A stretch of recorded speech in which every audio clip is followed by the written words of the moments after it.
Alright, here we are for the second round, and I think we have a keep here.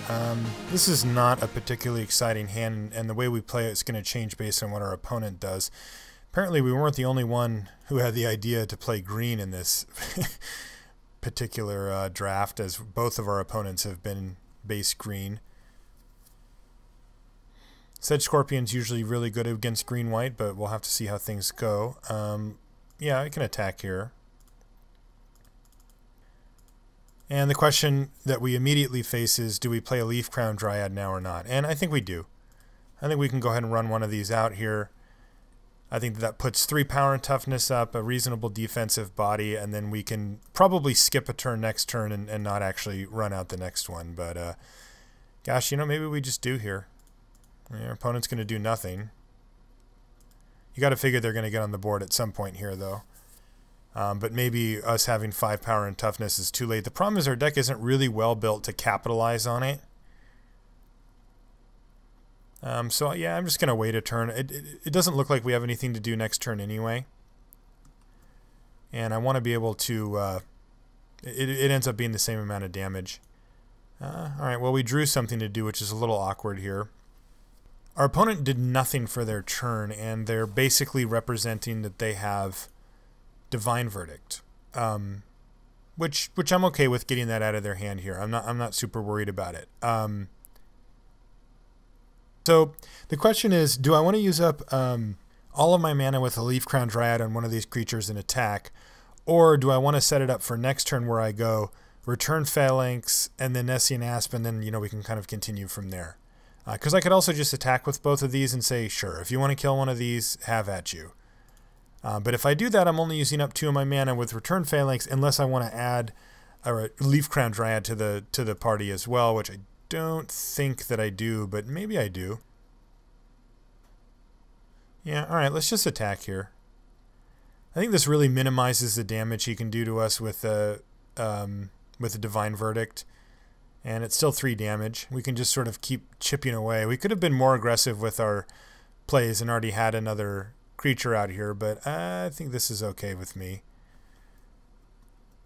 We have the ability to activate this Returned Phalanx as well, especially if he does nothing here. If he does something, then we'll probably end up playing the Asp, but we'll have to just see what his plan is here. Alright, he's got a Centaur Battlemaster. Unfortunately for him, the Sedge Scorpion is really, really good against that card.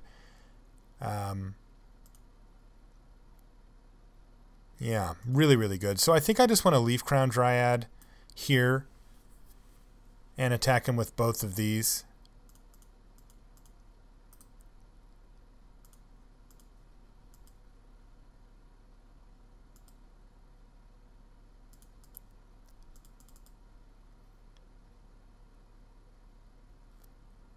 Doesn't have any realistic blocks for that play, and it sets us up next turn to be able to cast Nessian Asp and then hopefully be far enough ahead of him that we can blast in there. Alright, so he's going to make this thing massive now.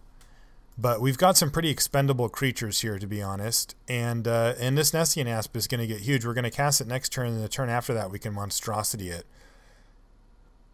Which makes it into an 8/9, which is currently beating the hell out of this Battlemaster, though we can't realistically assume that that's going to stay that way. Our ideal draw here is, well, oh wow, he's going to attack. Okay. And if he passes a turn, we're going to know he has Verdict, but we're not really going to care, I don't think. Alright, so now we know he's got Verdict. But I think I just want to play Unknown Shores here and activate everything and attack. He has to Verdict something. Another card he could very realistically have here is a... this gets interesting. He could definitely have a Savage Surge and just untap this guy and eat one of ours. The question is, do we want to leaf back Sedge Scorpion in that case?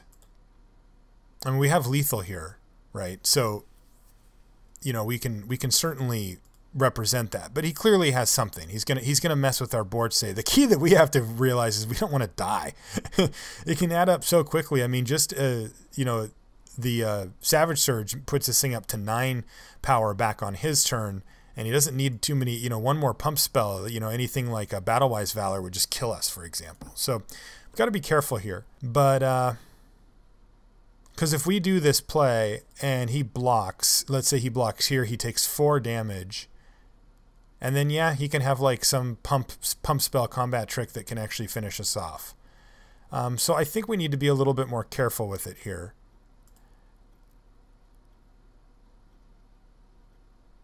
So I think I'm going to attack with these two. And then I'm going to play Temple of Mystery and Nessian Asp here. The thing that could be happening, though, and we might just want to gamble it up a little. In fact, this is probably better, is to play Unknown Shores. He probably thinks that we can't activate this. So, yeah, I'm actually just going to go for it here.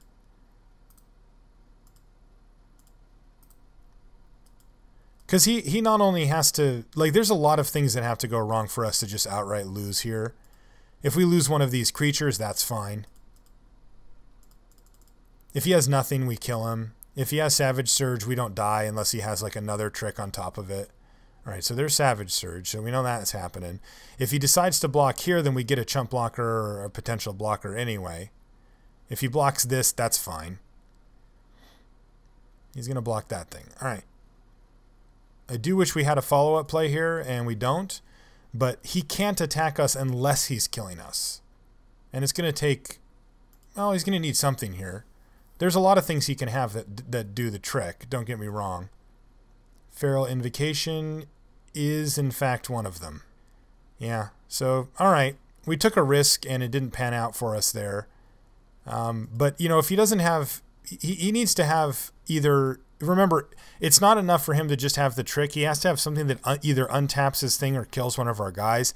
And he has to have untaps his guy, kill one of our guys, and combat pump spell on his turn to actually kill us there. So I feel pretty decent about that. Don't think there's anything we want to change here. I mean, Divine Verdict would be amazing versus him. But, you know, we would get the Sentry of the Underworld and Divine Verdict. But I think that Voyage's End is also amazing versus him. And we have a lot of other good blue cards. So, yeah, I'm just going to ship it here. Baleful Eidolon. Yeah, this seems fine. We're going to need to hit a few lands to get this hand really moving along. But I think it'll be okay. We're probably going to end up playing for the long game here. I just don't think that we're going to be in a position where we can be too aggressive with this type of hand and against the type of deck that he's playing. Ooh, that's awkward. For him, boom. Obviously, if we draw a forest next turn, we are completely in business. We get to just start pumping out stuff over and over again. And we didn't hit it this time. So I'm not even going to cast my Baleful Eidolon here. I'm just going to ship the turn back. We can do that later if we deem it necessary. But for now, we're just going to have to wait. All right, he's got a Courser. We'll trade that off if he gives us a chance. But for now, it is Baleful Eidolon o'clock for us here. That thing is going to have to do some duty here.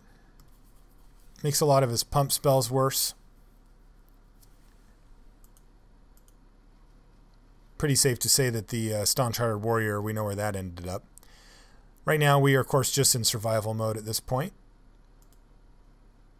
All right, so we're just going to block here to make sure that that thing goes away.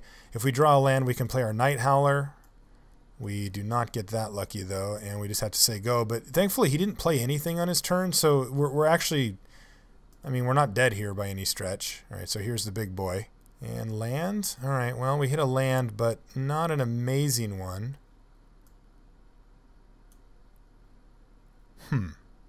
Can't really do much with that, to be honest.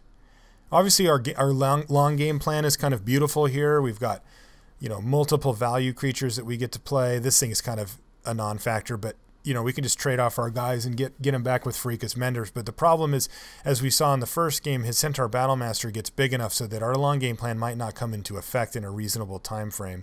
For now, though, I do feel like we need to at least keep committing things to the board here, as waiting for a while on Nighthowler, it's not really going to get that much better, I don't think. This makes trading off the Returned Phalanx a little bit more appetizing.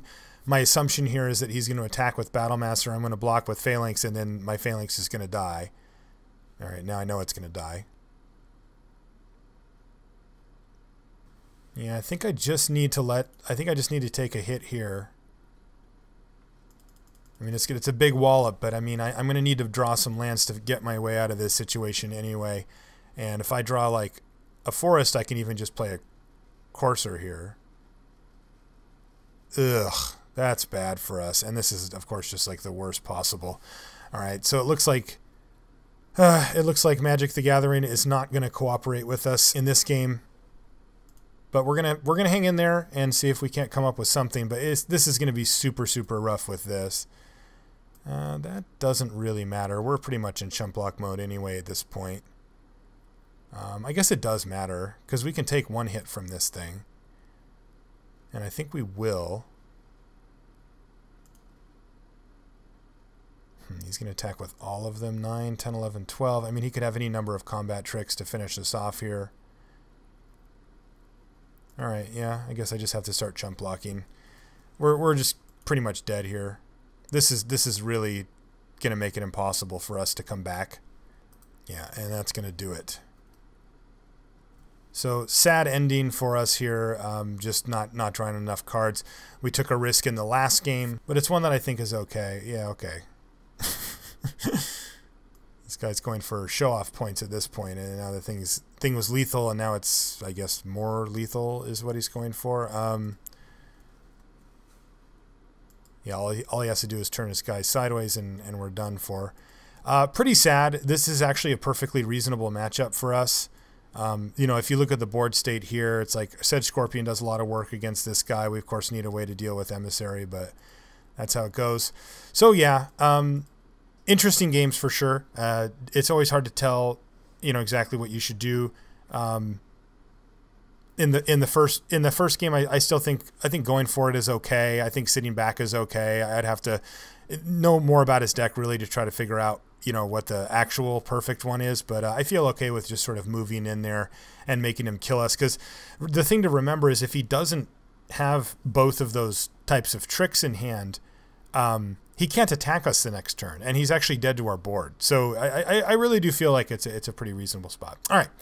If you guys want to send any feedback via email, it's lr@lrcast.com.